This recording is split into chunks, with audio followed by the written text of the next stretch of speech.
haatana magaalada Kismaayo qarax sababay dhimasho iyo dhaawac ayaa xalay fiidkii ka dhacay qoob maqaaxiyo oo ku taala magaalada Kismaayo halkaas ay ku sugnaayeen dad shacab iyo ciidamo ka tirsan maamulka Jubbaland qarax ayaa la sheegay inay ku dhinteen 2 qof oo shicib ah 10 kalena ay ku dhaawacmeen mas'uuliyiinta wasaaradda amniga ee maamulka Jubbaland ayaa qaraxaasi ka hadlay sidoo ku soo warramay wariyaha VOA Kismaayo Aadan Maxamed Salaad qaraxan oo ahaa mid aad u xoogan ayaa waxa uu xalay fiidkii ka dhacay maqaaxi ku taala xeebta Qoryooley ee xaafadda Farjano ee magaalada Kismaayo halkaas oo ay ku sugnaayeen dad shacab ah iyo ciidamo ka tirsan maamulka Jubbaland inta la xaqiijiyay 2 qof oo shacab ah ayaa goobta ku geeriyootay iyadoo sidoo kale ay goobta ku dhaawacmeen in ka badan 7 qof sida uu VOA u xaqiijiyay Jaamac Axmed Cali Joofane oo ah afhayeenka wasaaradda amniga ee maamulka Jubbaland markii saacada ahayd abaartooda iyo barkii fiidnimo ayaa qoob maqaaxiya oo ku taala xaafadda Farjano gaar ahaan laanta Qoryooley waxa ka dhacay qarax ay ku aaseen kooxaha dhagarqabayaasha qaraxaas wuxuu ka dhacay goob maqaaxiya oo habeenkii dadka xaafadda iyo dadka deegaanka degan ay isugu yimaadaan ay ku caawiyaan waqti ku wada qataan inta qaraxaas waxa ka dhashay khasaare soo gaaray dad u badan shacab intaan hadda ognahay qaraxa waxa ku dhintay 2 qof oo qof kamid ah caruur yahay sidoo kale waxa ku dhaawacmay 7 qof dadka qaraxu gaaray dhibku gaarayna xoogoodu waa shacab waxa ku jira waxa dhanka dawladda 3 askari oo dhaawacoodu uu sahlan yahay oo dadka dhaawaca kamid ah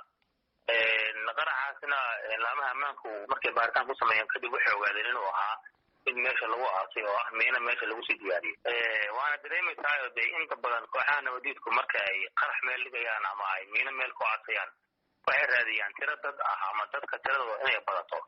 hadda marka qiyaas ku sameysay sawirka ku soo baxaya in maqaaxida shacab ay fadhiyeen oo caruur fadhiyeen oo haween fadhiyeen oo dadkii waayeen fadhiyeen la qarxiyo oo abofka qof ay wax gaaraan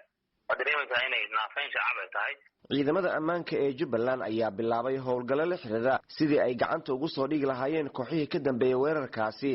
waxaana ay sheegeen in ay weli wadaan baaritaanada isla mar ahaantaana ay dib ka faahfaahin doonaan sida uu sheegay afhayeenka wasaaradda amniga ee maamulka Jubbaland Jaamac Joofane talaabadii koowaad oo ciidanku qaadeen qaraxa kadib waxay ahayd markii hore in la badbaadiyo dadkii dhaawac ahaa oo maadaama dad dhiig baxay ay meesha yeeleen oo ciidanku ay meesha tageen kadibna ay howlgallo iyo baaritaano ay sameeyeen marka tii koowaad lagu guuleystay oo badbaadintii dadkii cisaalka la geeyo dhiig joojin loo sameeyo gurmadka degdega caafimaad la sameeyo waa lagu guuleystay ciidanka iyo dadkii xaafadda iskaashanayay tii baaritaankana weli lama soo bandhigin laakiin ciidamadu howlgallo bay ka sameeyeen aag wax ka dhaceen ilaa xaafadaha ugu dhow dhanna howlgallada ay ilaa hadda howlgallo socdaa jira oo ciidanku ay ku dabagelayaan dhacdadii dhacday ayna ku raadinayaan raadkeeda meesha ku dambeeyey waa tahay marka qaraxan yaad u malaynaysaa inay ka dambeeyeen aadana umale ma gasho ciidda shacabka xasuuqda ama dadka qarxisa ama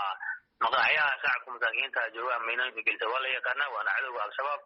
marka hadday iyagu sheegtaan iyo haddii ay sheegan waayaan ba qaraxan mar kastaba waa qarax ay ka dambeeyeen kooxdaas al-shabaab sidoo kale Jaamac Axmed Cali Joofane oo afhayeenka wasaaradda amniga ee Jubbaland ayaa ka hadlay sababta keentay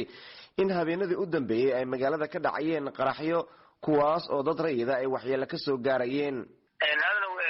haba intaan la soo hormarin waxa magaalada ku soo fool doorashooyin wadanka dhanna waa ogtahay xaalad kala guuraba ku jira xiliyadaana waa xiliyada kooxaan ay ismuujiyaan oo ay dhibaatooyinka badan ay geystaan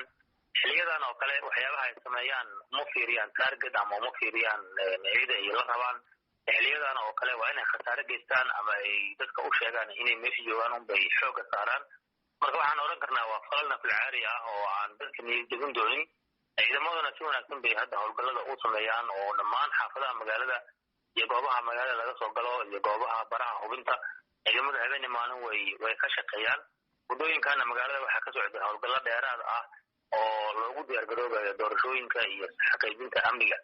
marka waxyaabaha yaryar oo markii hore la filinaynay inay dhacayaan maadaama kooxaha dhagartooda ay badan tahay oo ay maaragtay markasta ugu taagan yihiin inay dhib geystaan waxaan rajaynaynaa in cashar laga barto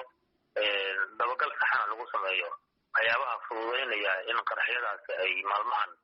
magaalada lagu arko maalmihii ugu dambeysay magaalada Kismaayo waxaa ka dhacay qaraxyo ay waxyeello ka soo gaartay dad rayid ah balse ciidamada ammaanka ayaa sheegay in ay wadaan baaritaano ay ku xaqiijinayaan ammaanka. qaraxyadan ayaa waxay ku soo beegmayaan waqti la filayo in mar kale Jubbaland ay ka dhacaan doorashooyinka baarlamaanka labada aqal ee la doonayo in dhawaan lagu qabto magaalada Kismaayo. Aadan Maxamed Salaad, VOA, magaalada Kismaayo.